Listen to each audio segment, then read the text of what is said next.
À partir de la V7 de 2014, alors que je suis sorti des études et revenu en France, émerge en moi un projet de campagne qui évoluera vers la campagne de Chrysalis, sur lequel je reviendrai aussi dans une série à part. Dans le même temps, je m'engageais dans un contexte de création d'activités officiellement intégrées dans une MJC, dans lequel j'ai fait des démarches d'études de secteur en rencontrant les chefs d'établissement de lycées et collèges. C'est durant ces démarches que m'est venue l'idée de la première modification importante du système de jeu. Elle concernait principalement la séquence de jeu, à savoir une alternance par phase, la création de calculs simples et réalistes pour effectuer diverses actions, entre autres. Tout sera abordé dans certaines vidéos de la série. C'est là que les règles ont pris un premier tournant plus intéressant pour moi, et que le patch ne s'est plus basé sur le mode de jeu des règles officielles. D'ailleurs, c'est peu de temps après que ça s'est mal passé avec la MJC.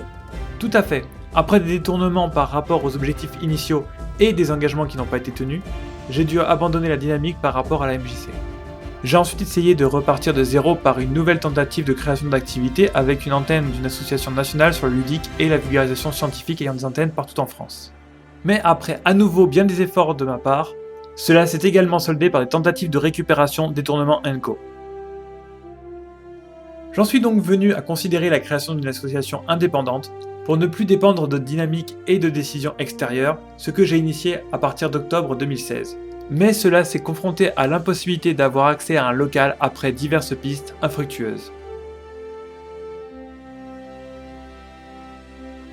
Dans les premiers temps, il a été possible de faire des activités chez certains des adhérents qui connaissaient mes dynamiques depuis l'épisode de la MJC.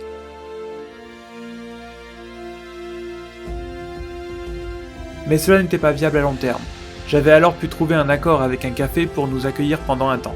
Mais le fait que la majorité des intéressés des premiers temps étaient des mineurs sans accompagnateur et qu'il y ait des incertitudes d'horaire et fluctuations d'accès au café ont conduit à se réorienter cette fois vers une boutique de goodies. Là non plus, les conditions pour jouer n'étaient pas top. La boutique était petite et on s'est retrouvé plusieurs fois à jouer dehors. Oui, tout à fait, et de toute façon la question était réglée quand la boutique a fermé. Ajouté à des raisons professionnelles pour moi, cette dynamique a dû être mise de côté. C'est là que la V8 est arrivée. Beaucoup de choses ont changé dans les règles officielles et une mise à jour complète du patch a dû être faite. C'est ça, les unes s'ajoutant aux autres, la dynamique précédente a été balayée et je me suis focalisé sur la mise à jour à faire. D'autant que la V8 a validé par ces changements plusieurs des éléments du patch Warsword, cela a renforcé et en partie validé l'initiative du patch auprès des rares récalcitrants.